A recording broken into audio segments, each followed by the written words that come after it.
Welcome, everyone. Thank you so much for joining me today. Today, we're talking about food. Okay, we're talking about nourishment, but nourishment, food, mind, body, spirit. It's going to be a wonderful conversation. I'm Deborah Eckerling, author of Your Goal Guide and creator of the Deb Method for Goal Setting Simplified. And every week, I bring in 3 awesome people to dive into the topic of the week. And then on Thursday, it magically becomes an episode of the Deb Show podcast, which, by the way, is now on the Marketing Podcast Network. So if you're new finding us, welcome. We are so happy you're here and choosing your goals. And like I said before, today we're talking about nourishment. And I'm hungry already thinking about the conversation. And today I've got some wonderful guests. We have Natasha Feldman, Nosh with Tash, and Michal Levison from Seasoned Moments, and Nicky Pitman, who's the director of Shemesh Farms, and I'll let her explain what that is. But you're all cool people, and you all love food and community, and hence why we are all here today. And I would love for you all to just take a minute and tell people, I was going to say more about you, but basically tell people about you, because all they know as of now is that you're awesome and you love food, and really, what else matters? So, Tash, let's start with you. Please share who you are, why you're here, and so excited about this topic. Yay. All right. Well, I'm Natasha Feldman. You could also call me Tash if that's better for you. I work in food media. So I do all kinds of stuff from like food styling, recipe curation. I do a lot of producing food content, hosting food content. I wrote a book that's about to come out. So basically anything that has to do with food that lives on the internet, on a TV, in a book is sort of my bag. After culinary school, there's the traditional route of like going into restaurants, which I tried a little bit. And I was like, that's not exactly it. So pivoted and sort of discovered this really fun niche of food media and have been doing that for a decade and a half, and happy to be here. And anybody who could make a career out of something that they love and follow that slippery slope to find a happy place, I'm all about the goals. When you know who you are and what you love and see where that path takes you, that's really, what having a fun, nourished, enriched, fulfilled life is all about. And one of the things that I love is I get these opportunities to meet awesome people. And basically, I mentioned Michal to Tash and Tash to Michal. And then I said, okay, you guys have to be on a show together. And you will see why in a second as I bring Michal on to introduce yourself. Okay, so I'm Michal Levison. I am the founder of Seasoned Moments, and I use food and positive psychology-centered programs to help companies shift their corporate culture. Basically, I help them engage and retain their employees. Some of my main topics are burnout prevention and enhancing work-life integration, because I don't believe that there's a work-life balance. And I help create happier and more productive humans and teams. Give talks, workshops, retreats. I actually started this whole concept working with families. So for almost 10 years, I worked exclusively with families, helping them get into the kitchen, find food, cook food, and then eat together. And now I'm doing it on a larger scale with companies and also with larger organizations. And it's a shame you don't love what you do. No, it's terrible. It's I feel like you all, and this is going to be a common theme, it's like your own choose your own adventure, right? Yes.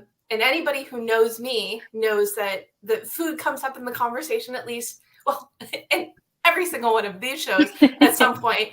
Just sometimes it comes up a little bit sooner than others, but there's that bonding that comes with food, and I love that you've up-leveled that. Yeah, and so I'm embarking on a new research project. I'm trying to bring more science behind the work that I've done. So I know from results that I've gotten with companies and with families that eating together, sharing food together builds relationships. And now I'm embarking on a full-on study to see if we can show that this really happens, because no one has done it before. No one has measured it. No one has operationalized it. So that's what I'm trying to do now. Okay, it completely baffles me that no one has done that before, but yay that it gets to be you. Yes, it's very exciting. Awesome. Well, I look forward to learning more. I'm gonna swab in Nicky over here. Nicky Pitman, welcome. Please share who you are and why you are so excited to be here. Oh, wow. So my name is Nicky Pitman. I'm the director of Shemesh Farms, which is a program and social enterprise under the umbrella of the Shalom Institute here in Malibu, California. And I feel very fortunate. I just came to this position in mid-July of 2022 after living away from LA and after being away from my camp, JCA, for a long, long time. And so I came home. I came home to LA. I came home to JCA. So I'm super excited about that. And what I love about my work is that it is all about tikkun olam. It's all about repairing the world. And it is with working with food from the get-go. So we are a small farm. We're actually it's a misnomer. We're a large garden. But it's just an incredible treat. And what our social enterprise is comprised of is this herb farm. We used to have an apiary when we were up at Shalom Institute, which burned during the Woolsey fire in November of 2018. And we fortunately got to move down to the Malibu Jewish Center and Synagogue, just about a mile north of Pepperdine University. And we started because there was no programming for young adults after 22 who had diverse abilities and special needs. And so our program started at Shalom Institute, and it also coincided with the time where our executive director, Rabbi Bill Kaplan, went to Israel with the Jewish Federation and had gone to 2 kibbutzim that were run by people who were neurodiverse.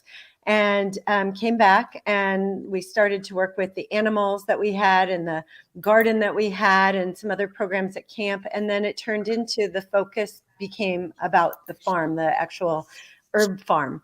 And so we decided to turn that into an enterprise that would provide employment for people with diverse abilities so that they could work at their own pace in their own way. Some of our farm fellows, that's what we call our workers, are nonverbal. Some are verbal, some are dexterous, some are non-dexterous, some have wheelchairs or walkers or other things going on. And so we are a place where everybody gets to be themselves. And Shemesh means sun. And we created a new tagline this year called Because the Sun Shines on All of Us. And so that we're here for everyone. And the beauty of the farm is that everybody does work at their own pace. With whatever they can do, and they get to choose where they want to work on the farm, whether it's planting and harvesting or composting or sorting or crushing or curating recipes in the kitchen and then packeting them or bottling them in our office and sending them out on orders. And it's just, the atmosphere is just one of joy. Like, who doesn't want to do this every day? It's probably one of the most amazing jobs I ever had. And I'm a director, actress, writer, producer by trade. So this is like the whole mishpucha. It's pretty amazing. Wow. It's that spark really is what it's all about. And it's another way of community through food, which Absolutely. is really isn't that what nourishment is all about? Is nourish mind, body, spirit, etc. Okay, so before we go on, I feel like now I should announce that I've got a new podcast coming on May 2nd called Taste Buds with Deb. I don't know, perhaps we could expect these 3 wonderful individuals on it. I'm really excited. It's going to be part of the Jewish Journal Podcast Network, which I should add is how I met Nicky and Tash through writing articles on them. And Michal, your article is coming soon. But there's a whole topic of it. And so I met Michal because I interviewed her for another story I was writing.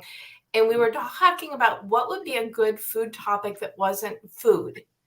And nourishment is what came up. Because when you're thinking about nourishment, it's not just your body, it's your mind and your spirit, which, again, feels like a common theme for everybody on the call today. But I would love to hear from you all. What is your definition of nourishment? Natasha? It's really interesting that we're talking about this today. I was on a panel earlier in the week, and somebody from the audience specifically asked me what my definition of nourishment was. I was like, I don't understand what steps in your brain happen to get you to this question, but when I thought about it for, the 1 second that you get, I realized that when we're children and then into adulthood, if it's not something that you actively think about, nourishment means like eating fruits and vegetables. Like it's a basic, your plate is a circle and half of it's vegetables, and or the whatever the pyramid that now we threw that in the garbage. But really what I think nourishment is being able to live a life that's really fueled by your community, one that really like surrounds you, builds you up, lets you feel like you can really be who you are, especially in this like ever growing, singular internet world where our like brains aren't quite wired to know anything other than like small tribal community, and yet we have like the reach of every human in the world. And so kind of taking it back to the very fundamental building blocks. And I talk about that in my book, The Dinner Party Project too, about this sort of idea of Maslow's hierarchy of needs and how it used to make sense. And then the internet came and now we kind of don't know what's up or down.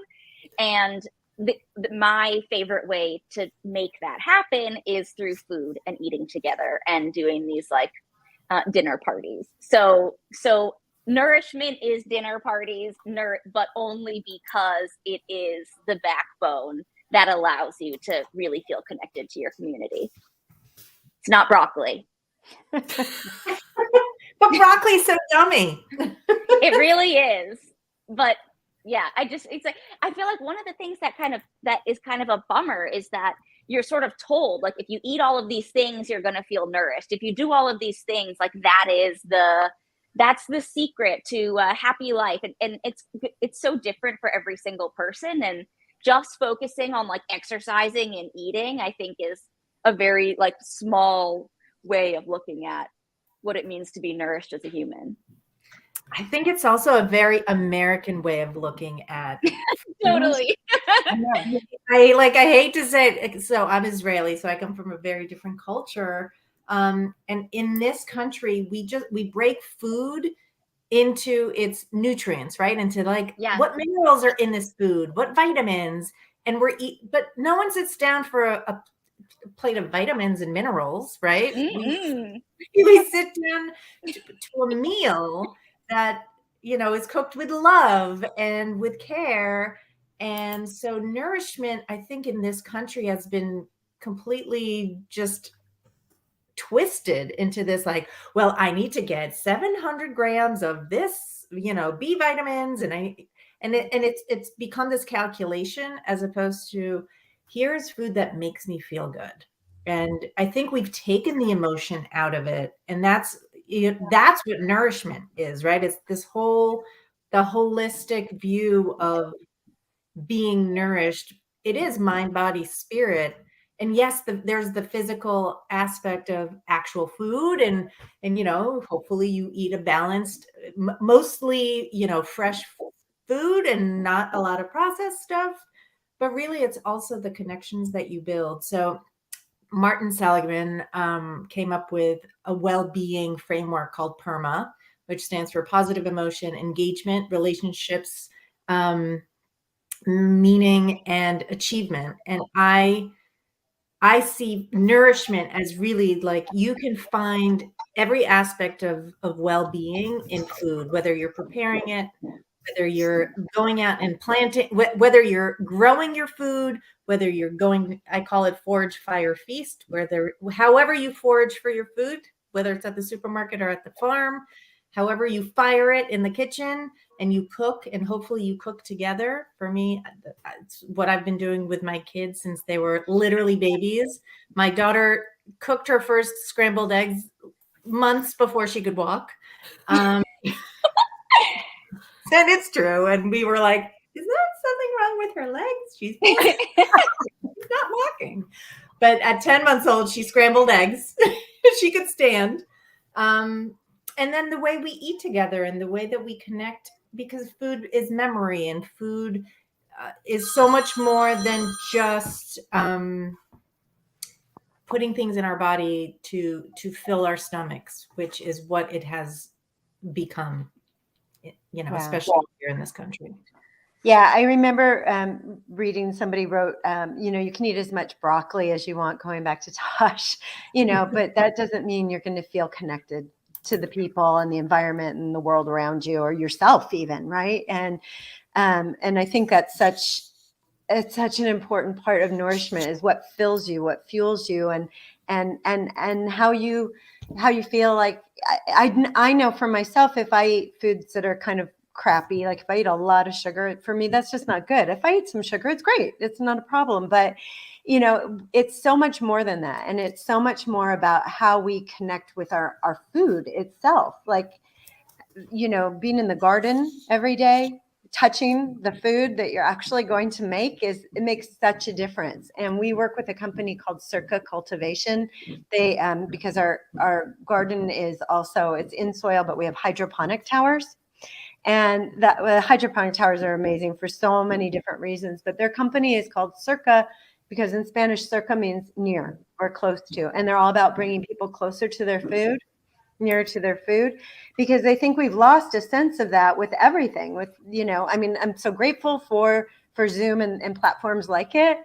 But there's nothing like, we know, being with people, like physically being with people, right? Or physically being in, smelling food, the smell of food, like you said, the memory or the feeling that it brings up, or the joy that it brings up, and sitting around a table, whether you're breaking bread or you're eating a granola bar, whatever it's going to be, it doesn't really matter.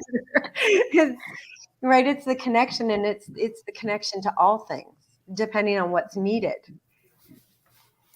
Yeah. It's really funny because my next question was going to be, what is the tie between nourishment and community? But you all just answered it in your definition of community. So I guess I'm going to ask a different question, which is, what is it about food that really, really attracted you? What got you into the food space, as it were? Michal? So I've been in the kitchen since I was also very, very young. My mom, bless her, I don't know why she decided that this was a good thing to do, but when each one of us 3 children turned 5, she gave us a step stool and a cookbook and said, have at it in the kitchen, and gave us free reign for 2 hours, each one alone. We each got our own day in the kitchen. And then I'm pretty sure she spent 8 hours cleaning up afterwards. But she really gave us this spark for food. And one of my first memories at all in life is a food memory where I'm sitting in my grandmother's kitchen, and she has a giant pot that I'm pretty sure I could have fit into. And you're, taking the greens off of the strawberries to make this giant vat of strawberry jam or preserves. And so I've just always had a passion and love of food. And I think that being a foreigner, food was also a way to bridge a lot of divides. And that's been a big part of my work, is really using food not to other people, but to actually bring people in and to find connections. So for me, I always talk about how every culture has a stuffed dough, right? Like there's pierogies in Poland, there's empanadas, there's dumplings. Every culture has some sort of stuffed dough. And if we can come together and see the commonalities that we all have through food, my favorite thing to say is, we don't have everything in common, but we all have to eat. And so if we can come to the table, literally pull up chairs to the table and then sit together and see what unites us, and to share in the joy of other cultures, that is the be all and end all for me in terms of how I think that food really can make the world even smaller. It does indeed. And everything I completely agree with. I love Zoom because of Zoom and StreamYard and all these other toys. I get to meet people like you all over the world. Now, Tash and I think we figured out we live like a mile away from each other, which is Yeah. just absolutely ridiculous. But in the same room is even closer, right? But finding that connection, but sharing those food memories, which is why I love writing about it as well, because I get to share people's food stories and in turn become a part of them. Yeah. So Tash, what about you? What sparked your food love? You know, I am the opposite of Michal. When my mom tried to get me to go to the farmer's market as a kid, I was not interested.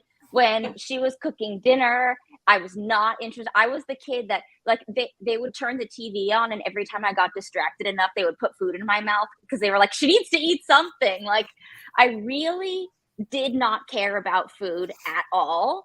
And then I got to college and I was like, oh, I don't have a mom to like cook me good food anymore.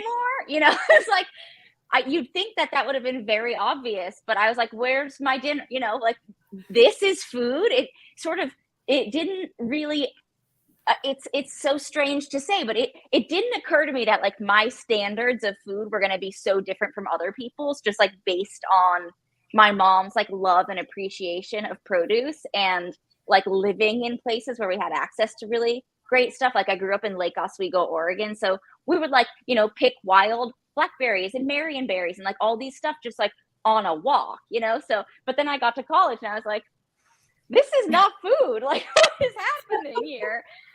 You know, you go to the farmer's market here, you buy a thing of berries and it's like $12. Like, would you like give me your kidney and I'll give you this fruit? It just didn't, you know, I had to sort of learn I was like, okay, well, if I'm going to have a certain like caliber of what I want to eat, then like I have to learn how to do it. And I discovered in the kind of like learning from nothing that it was the most fun and it's such instant gratification. And then after the instant gratification, when you get to feed people, there's another layer of gratification, you know, and it's like, you have to eat every day. You have to eat multiple times a day. And it just seems, you know, it's like one of those instant dopamine effects. And it's really just, you're always learning. You're always like meeting new people. And I just sort of started playing around and then decided at one point that I wanted to do it professionally. So went to culinary school and then, you know, worked as a assistant to all different kinds of like cooking class instructors and this and that. And kind of like figured it out over time. But it was like, and this is something that I feel like I tell people all the time because, you know, I have friends in their mid 30s and they're like, well, I never cared about cooking. Like now I kind of want to cook. It's too late. And I was like, it's not too late. Like I didn't know the difference between a zucchini and a cucumber, you know, when I was in college until I started shopping, you know? And I think it's one of those things that if you are able to, it's a daily practice of letting your ego, like, you know, kind of sit somewhere else. It's a daily practice of being mindful because you can't cut yourself, you know, and there's like so much goodness in it. And if it becomes something that you like, you know, it really is a constant reminder to like reevaluate and kind of like get back in the place that you want to be.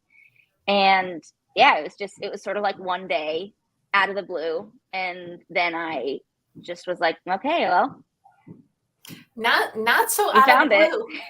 Not so out of the blue. And I will not say on this particular show, but I will admit sometime in the future, I came to love cooking much later than you did. So, because I grew up spoiled because my mom loved to cook, so why bother, right? But again, the story for another time. It's that the love, the community, but the reward that you get food at the end of it is one thing. The other thing that I love about it is that you can't do anything else while you're cooking. I mean, except for having a conversation. You can't and watching TV.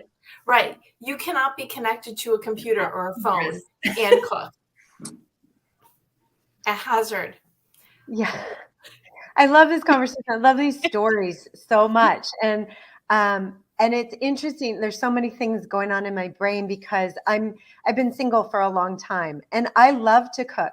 And what I love most is cooking and then bringing it, like creating a beautiful table and sharing the food, right? Like and so being single, I'm like the Paula Poundstone over the kitchen sink kind of person, you know? And so, but I so enjoy An icon though, you know? right?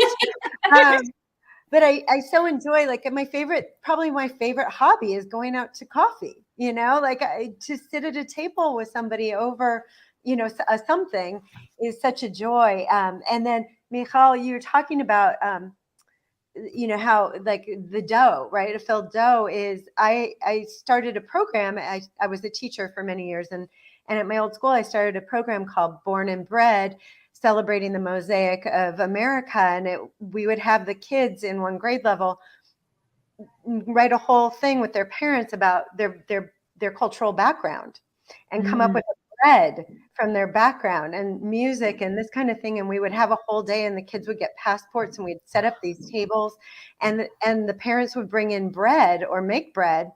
You know, there'd be soda bread and there'd be pita bread and there'd be, you know, all kinds of breads because we all break bread.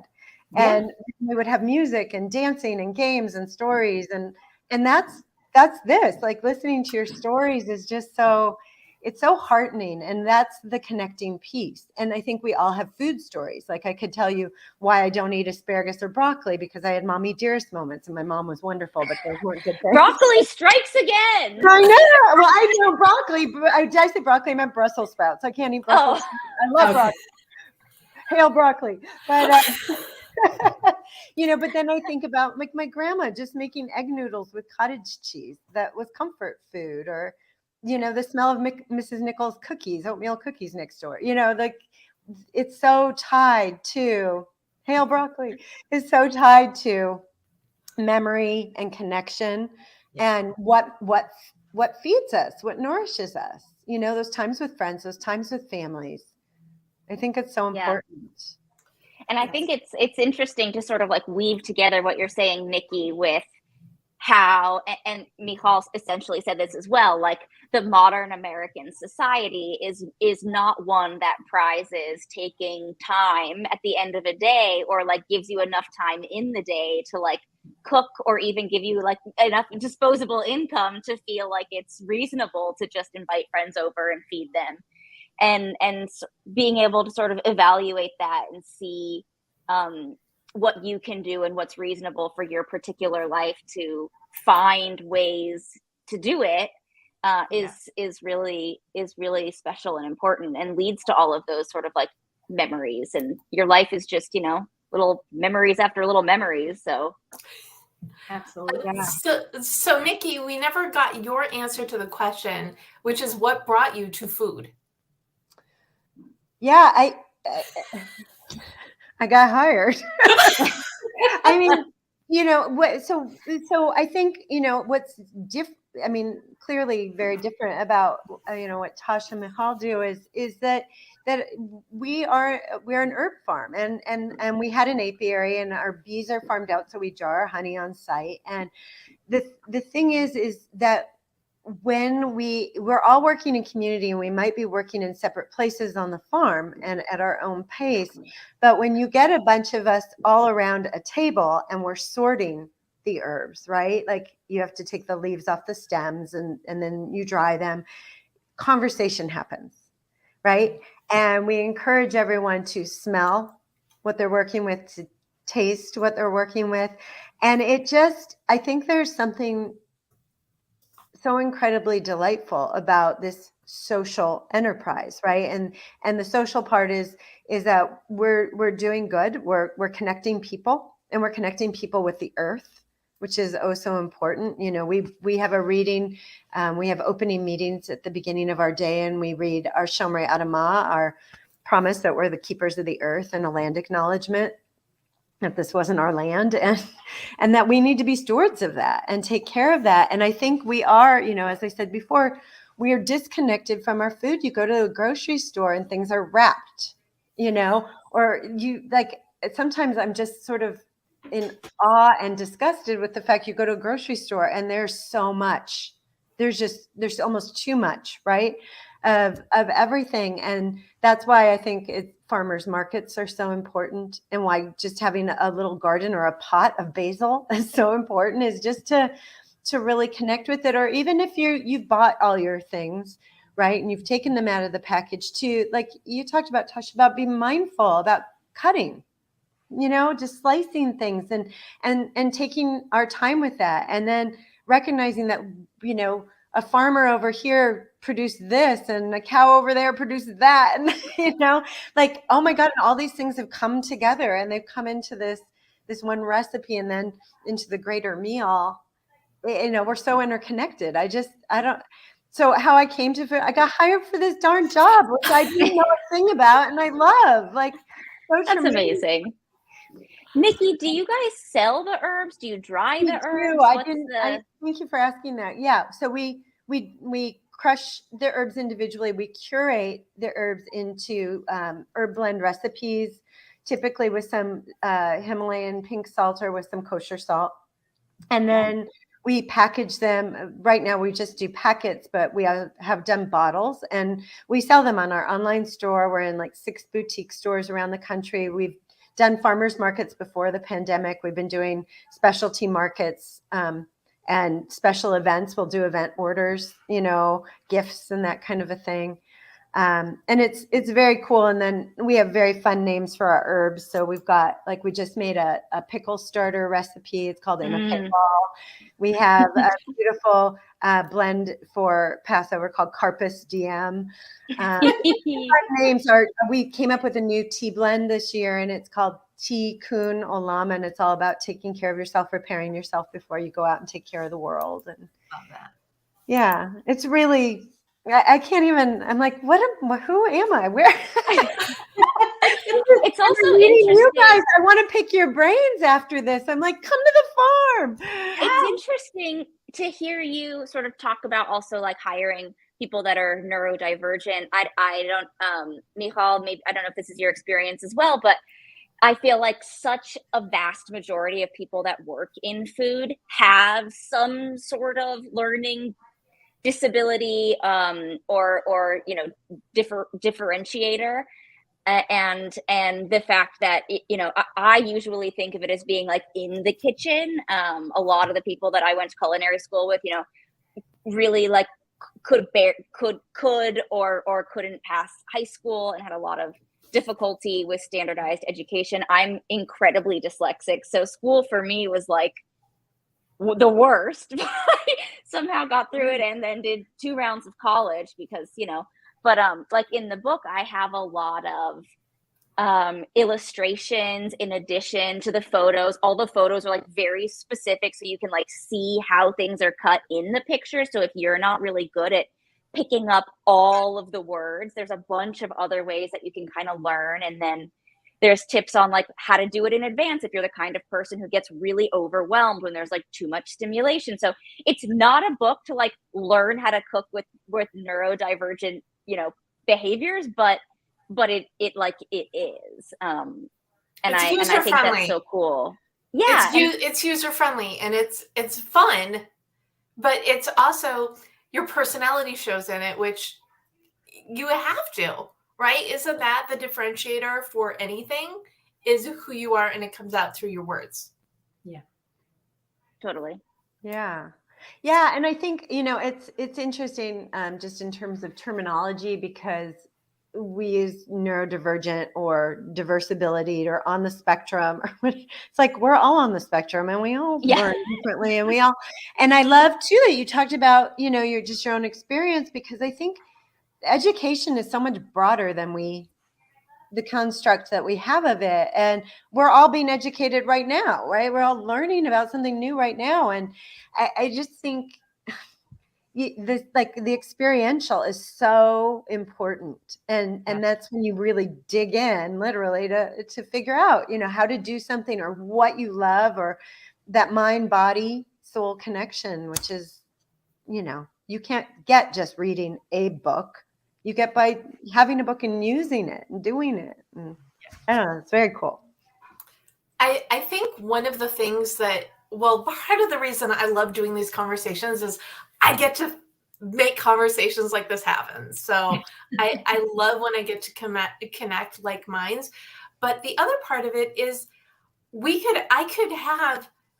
I have had, I think I did a show like on branding or branding marketing, and I had 3 different people who did exactly the same thing and talked about it in 3 different ways. So our experience, our love, our passion, the reason we do things, that's what makes us different, but it's also what makes it so much more interesting. Absolutely. Mhm. Okay. Nodding and smiling is great. Podcast listeners, they are nodding and smiling. I just feel like I've been talking too much. Like, Yes, me too. I'm like, Michal, we want to hear from you. I'm sorry I talked over you. I'm just No, being it's quiet all good. now. Oh, good. This is so fast. I love this, right? It's for the same reason. We're learning. It's for me, my top signature strength is a love of learning and curiosity. So for me, it's always, I love hearing other people's, where they come from and how they approach things. It's so awesome. And I love this. And Nicky, there's an organization in New Jersey called Read Autism Services, and they have a vertical farm called Greens Do Good. And so they use it as job training and also as a place of employment for people with autism so that they can actually, so they have all sorts of amazing services from the age of 3 to 21. They have school, and then they have supportive residences and all these incredible services for individuals with autism so that they can thrive and then they can reach their full potential. And it just feels very similar to what you're doing, and it's amazing. Ah, that's awesome. I want to look them up right now. I'm happy to connect you. It's because it's Autism Awareness Month. My daughter started a charity where she bakes cookies in exchange for people donating money to a certain nonprofit each month. So this month it's Read Autism Services, and that's why it's like even more front of mind that what they're doing. It's amazing.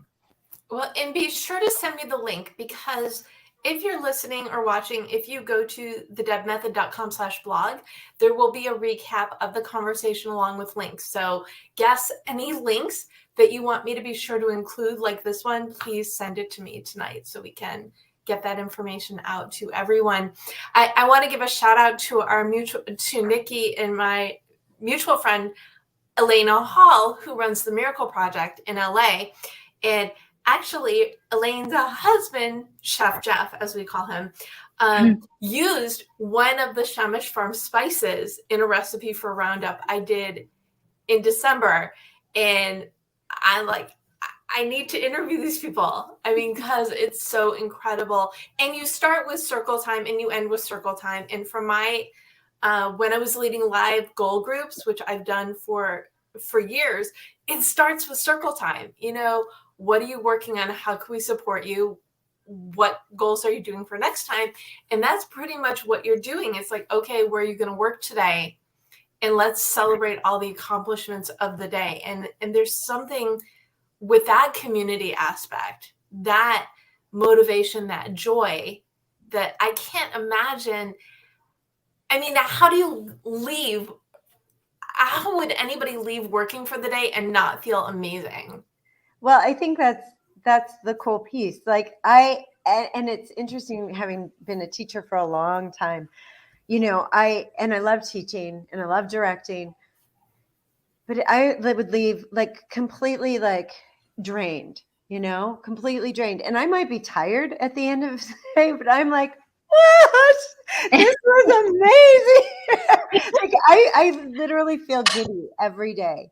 And the looks on the faces of the farm fellows and their coaches, because they come with coaches, when they leave every day, it's a gift. We do a meditation at the end and we do a breathing exercise and we talk about how it's heart-centered work. And the final breath is always, breathe into your heart and all the goodness, all the loving kindness, all the joy, all the compassion that you found today in your work.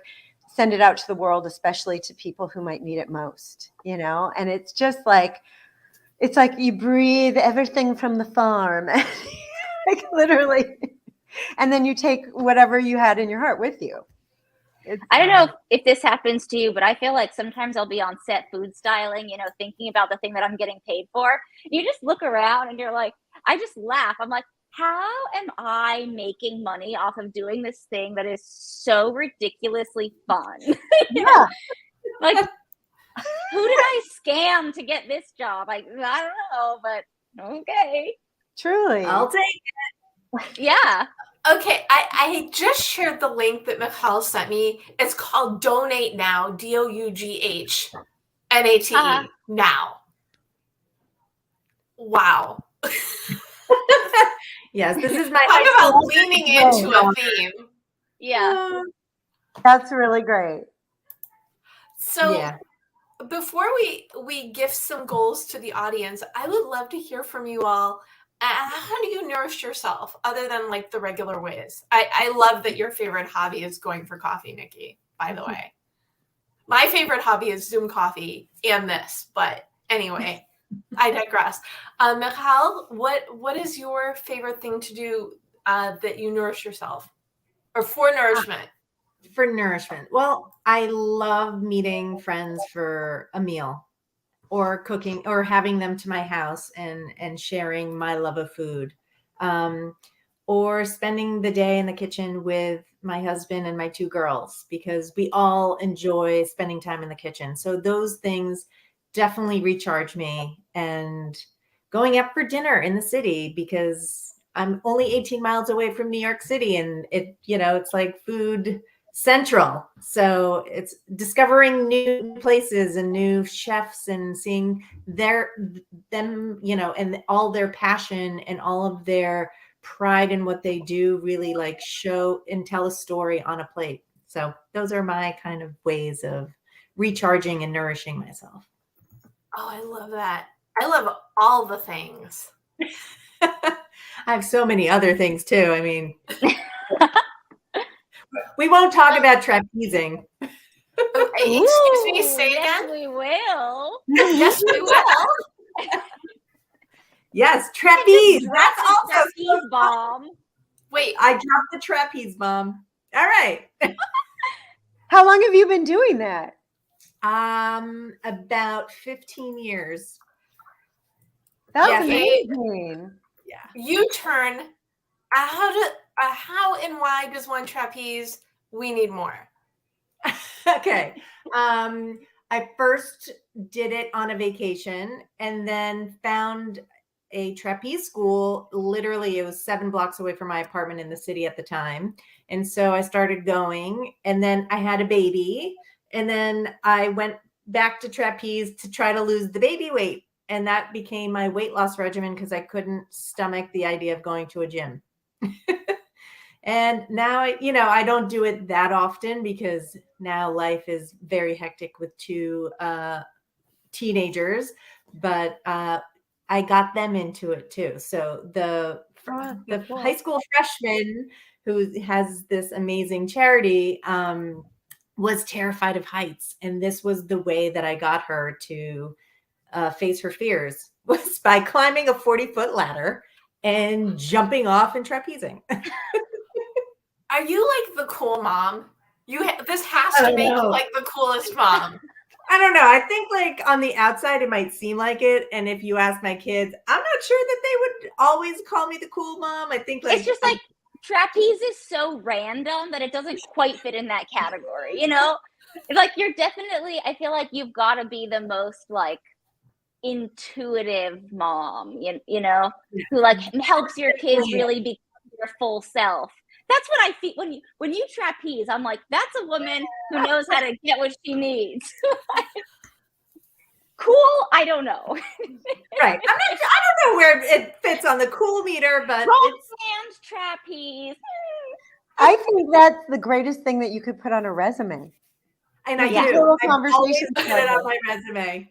It's always in my bio. Okay. Trapezes. Now I have to change the question. Tash and Nikki, what is something you do that no one else would ever guess in a million years. And the conversation is again stopped. Wow. See, I went through a quiet phase, so I usually tell people that, and no one can believe that one. So I've got an easy one. Of course, I was a kid, like I'm still. such an open book. Like I don't. I mean, I'm so bad. I don't really like a few days ago, I wanted to ask people in Target dinner party questions as a promo for the book. And I asked my husband to come with me, and he was like, absolutely, I will not go into Target and ask people random questions. I'm the person who I'll like take my suitcase and like sit on it and go through the airport, like use it as sort of like, I don't know. I don't think I have that thing that tells you like, you're not, that's a no, so I don't think I'm a good person to ask that question to. I think that's fascinating though, because you just reminded me of that, like the segments that Ellen DeGeneres used to do where people would send people like to Costco or to Starbucks, and they'd have the earbud in their ear and she'd say this, do that. That's my favorite thing. And you probably know, as Nicky, as an actor, like, I'm like, oh, you want me to do something weird? Great. Better. I'll do it. I've done a lot of weird things, probably things I shouldn't share here in Zoom, but like, okay, ask me. I think I've done a lot of like really different jobs that most people haven't. Like I worked for a OBGYN office. They trained me to be a personal assistant and draw blood when I was in my 20s. I worked for an architectural firm. I was a gopher. I like I've had these like all these different experiences and lived in all these different places and done all these different things, and then taken a million different trainings. I teach yoga, mindfulness, blah, blah, blah, I could like, I don't know. So basically what you're saying is I could drop you into like any episode of any show and you could talk about it. I could. And if I haven't done it, I'll make it up and then go do it. Because I'll feel guilty that I lied to you. Okay, so back to the original question, which is how do you nourish yourself? Nicky? So coffee and meals with friends, walking. I love to walk.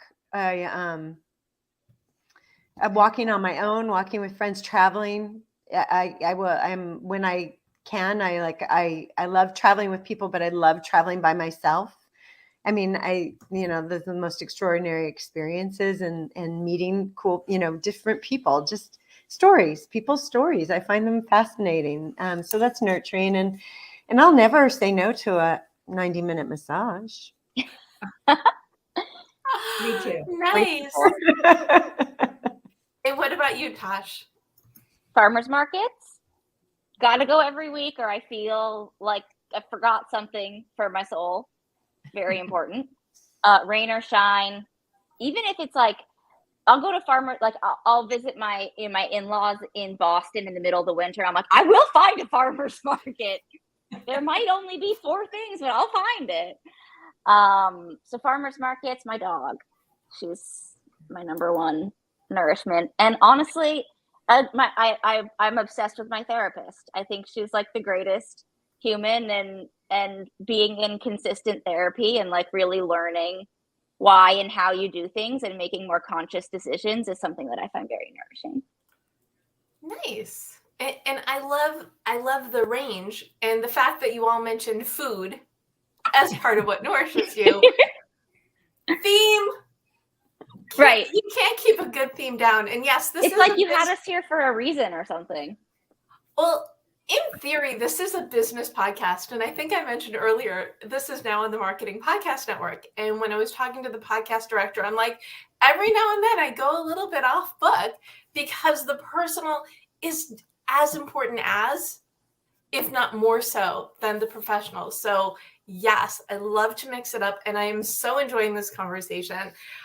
What I would love now for each of you is to gift a goal to the audience. So what is something that they could do today, tonight, tomorrow to nourish themselves? And you can take it as literally or as figuratively as you want in gifting a goal. And I'm going to start with you, Tash. I have a demand, in fact. Ooh. The demand is Get out your phone, text 2 friends, set up a dinner party. I don't care how busy you are. If it's takeout and a bottle of wine, that is a dinner party. Get it on the books and do it over and over and over and over again. Okay, so if we want it to be just general, set up a dinner party. Yes. Boom. And how about it? And if you want to make it real good, make it weekly. Make it, yeah. I'm like monthly is good for me. Oh, Make really? it monthly. Okay. Yeah, I don't want to stress people out if they feel like it's too much. You know, Manageable. 12 a year, you can't argue with that. Love reasonable goals. I'm doing that one. Oh, see, we already have a goal taker here. Amazing. And so, Nikki, what goal would you like to gift? I would really encourage everyone to go outside. I know some of us do, but some of us don't. And we forget in the middle of the day to do that and just go outside. And if you can't be in nature, take a breath. Just take a breath of fresh air. Breathe deep, breathe long, and just have a moment to allow the sun to shine on your face or the rain to fall on you or to feel the snow, to feel the cold, to feel the elements, and just really connect with nature. And so how often should people do this? Probably every day, huh? I would encourage people to do it every day and many times a day if they can. But, I know that that's hard, but I think, I'm also trained as a creativity coach. So, one of the things we talked about is when setting goals, right, and breaking them down into really small steps. But instead of daily, say daily-ish, because daily can feel really hard. But we can all ish. Can I tell you? Just do it one time, and then you'll. Yeah, and you never know. I mean, and sometimes we do have to push ourselves, right? Like we have to be really intentional. I go to sometimes if I haven't been going to the gym, I go once and I think, oh, I'm supposed to look amazing and feel great, And it's the repetition. But even if you just do it for 10 minutes, you get on that darn treadmill for 10 minutes, or you go for a walk for 10 minutes, or you go outside to take one deep breath. Chances are you're going to take another deep breath, and chances are you're going to stay another 10 minutes, and and crowding in the good stuff. So when we crowd in the good stuff, the other stuff dissipates, figures its own way out. I love that. I'm keeping it as daily-ish because, and this is really funny because it's like a garden story. So back when I led the live group, David King, who founded the Learning Garden on Venice High School, he was starting a blog and he wanted to call it Daily Something or Other. And I said, no, if you call it daily, you are immediately setting yourself up for trauma. So he renamed it the Almost Daily. So daily-ish, almost daily, they both work. And normally I wouldn't do a shout out, but it was garden related. So I kind of had to. Yeah. So Michal, what goal are you gifting? And I would love for you to say trapezing, but I don't think that's really so. Too much. So for me, I'm going along the same kind of lines. So so much of the work that I do is around, some people call me the lunch lady because I am the biggest proponent of actually taking lunch. So lunch is that perfect midday time that you should take to actually give yourself, your body and your brain and your soul a break from your work, whatever your work is, and just to step away if you're at a desk or at a garden or whatever it is that you're doing, to step away, sit at a table, hopefully with another human being, and just let your brain get some air and have a little bubble. Because if you actually take that 20, 30 minutes, if you can take longer, do it. Because like in France, you're not allowed to sit at your desk and have lunch. You can get fined. And they have Really? I'm not kidding. I love that. There's a law in the books. And most people take about an hour to an hour and a half lunch break. Okay, so I understand that we're in the US and that's totally not culturally normal. And so just 20 to 30 minutes to actually like take a break, actually mindfully eat your lunch, Don't stare at a screen and think that you're connecting with people because you're on social media and shoveling food, but actually sitting there and taking those mindful bites, speaking with another person. And again, this doesn't have to be daily. I mean, if you could do it daily, awesome. If you can build up to a daily routine, fabulous. But start once and then see if you like it. Hopefully you do, and hopefully it becomes a habit. This is really good. You're saying, I know it's not normal, but this is the trapeze mom who started cooking at 5 with a step stool and a cookbook. So I feel like we have no rules, which is perfect for me for this conversation, which has been absolutely wonderful. Now, before we wrap and before we leave people with a final thought, please tell people where they can find you and learn more about you. Natasha? I have a website, noshwithtosh.com, as Deborah just put up. Please, and if you want to get more into dinner parties, if you want to practice what we're all preaching here, my book is called The Dinner Party Project, and it comes out April 18th. You can buy it anywhere books are sold. Awesome. Congratulations. It's a fun book. I'm excited for you, but also for the other people who get to read it. So there you go. People like it. And Michal, where can people find you?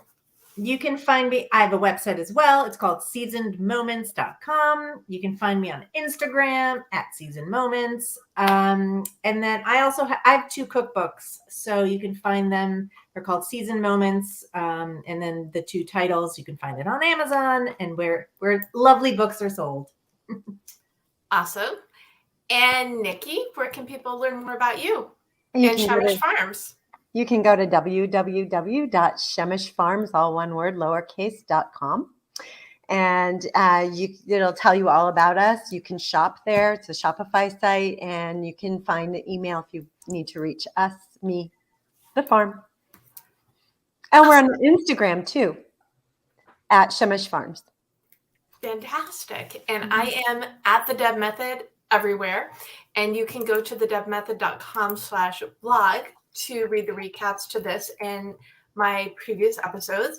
And if you need a little bit of a push, or, I say the push or the pom-poms for reaching your goals, you can pick up a copy of your goal guide at your favorite place to buy books. And the other thing I was going to say, what else was I going to say? I was going to say that I love this conversation so much.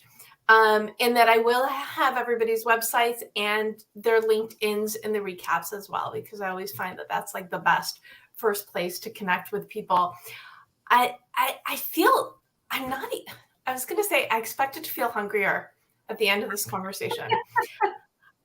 But instead I will say I feel it's not even that. I feel fulfilled. I feel really warm, because this topic is obviously near and dear to all of us, because you can't reach your goals on your own. You need your people, but you need to nourish yourself, the mind, body, spirit, so you can keep moving forward and live that life you want. And whether it's the personal goals, the professional goals, or that combo platter, more food, if you are nourishing yourself, you are going to have the energy and the vitality and the joy that goes along with everything.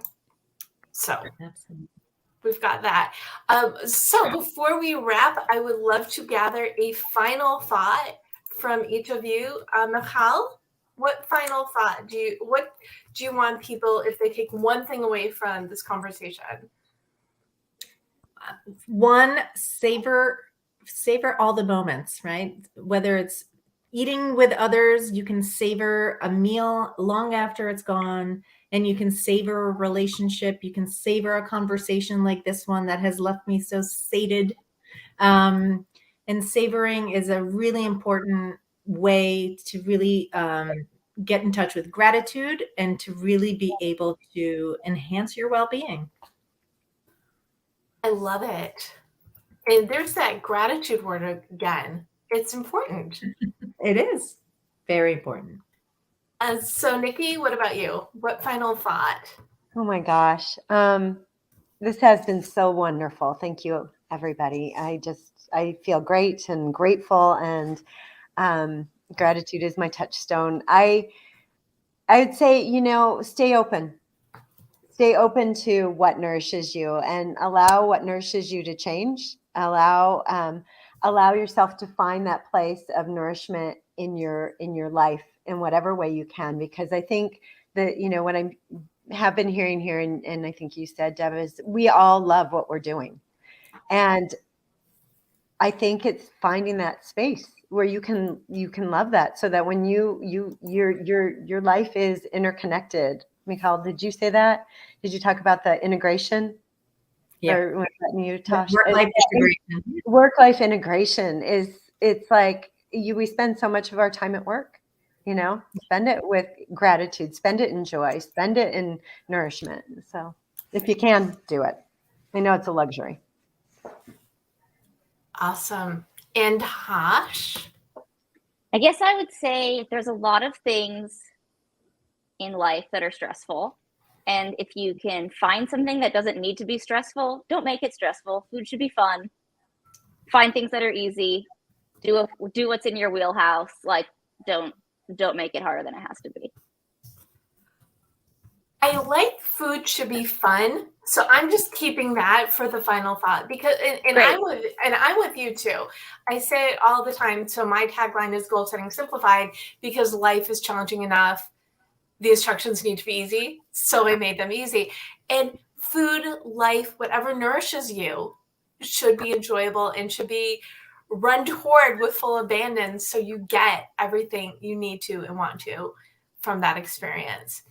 So thank you again so much, Natasha Feldman, Michal Levison, Nicky Pitman, for this wonderful conversation on nourishment. And if you're listening or watching, we are so glad you're here, that you chose yourself and to nourish yourself to move forward. So I am live every Monday at 4 p.m. Pacific, or AKA The Deb Show, which you can find on your favorite podcast platform. And again, watch for Taste Buds with Deb coming on May 3rd.